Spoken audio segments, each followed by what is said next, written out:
मध्य प्रदेश के बैतूल में सहायक आयुक्त जनजातीय कार्य विभाग के कार्यालय में जारी भारी गड़बड़ी चर्चा में है।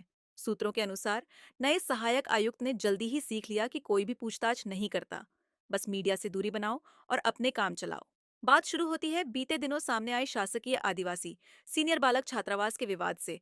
सहायक आयुक्त ने आदेश जारी किया कि वर्तमान अधीक्षक नारायण सिंह नगदे को हटाकर देवपुर कोटमी में पदस्थ सहायक शिक्षक को प्रभार सौंपा जाए, लेकिन अधीक्षक ने चार्ज नहीं छोड़ा और नए अधीक्षक को कार्यालय में ही बैठना पड़ा। हालांकि अधीक्षक छुट्टी पर चले गए थे, फिर भी चार्ज देने में विलंब हुआ।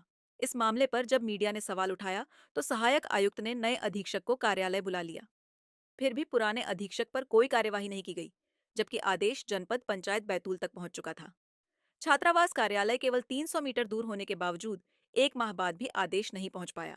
इससे सहायक आयुक्त के छात्रावासों पर नियंत्रण पर सवाल उठ रहे हैं।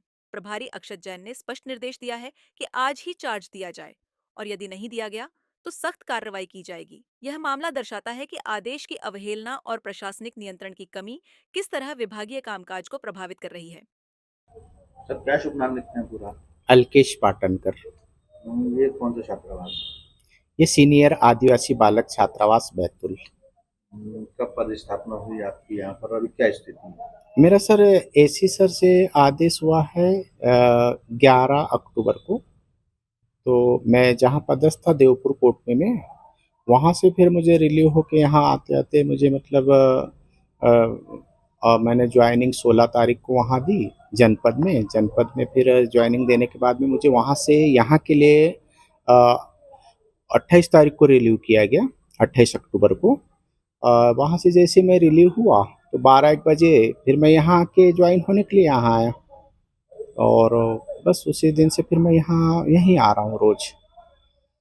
डेली आ रहा है। अभी भी आपके यहाँ पे क्यों चार्ज नहीं मिल पा रहा है? उस दिन मैं आया तो सर उस टाइम पे तो बाहर थे कहीं पे, फिर शाम में आए हो तो शाम में मैं मिला उनसे ऑफिस में।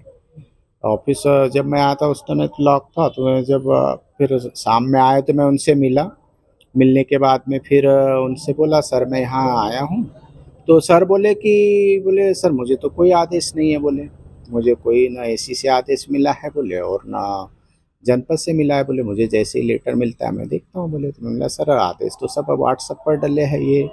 बोले मेरे ना व्हाट्सएप पे है ना किसी चीज़ पे है, बोले मुझे आदेश कोई मिला नहीं, जैसे ही आदेश मिलता है बोले तो फिर मैं देखता हूँ बोले क्या होता है। सर क्या क्या देखिए मेरे संज्ञान में आया है कि ये जो चेंज हुए थे अधीक्षक का जो चार्ज दिया था उसके बाद भी अभी तक हैंडओवर नहीं हो पाया है। तो इस संबंध में मैंने इसी ट्राइबल को साफ निर्देश दिए हैं कि यदि जो अभी अधीक्षक हैं उनके द्वारा विलम्ब किया जा रहा है तो उनके विरुद्ध हम कार्रवाई करेंगे। यदि आज उनके द्वारा चार्ज हैंडओवर नहीं होता है तो इस संबंध में हम फिर उनके विरुद्ध अनुशासनात्मक कार्रवाई भी प्रारंभ करेंगे और इसको जल्दी इस चार्ज को हैंडओवर करवाएंगे। जब आदेश हो गया है तो चार्ज हैंडओवर ज़रूर होगा।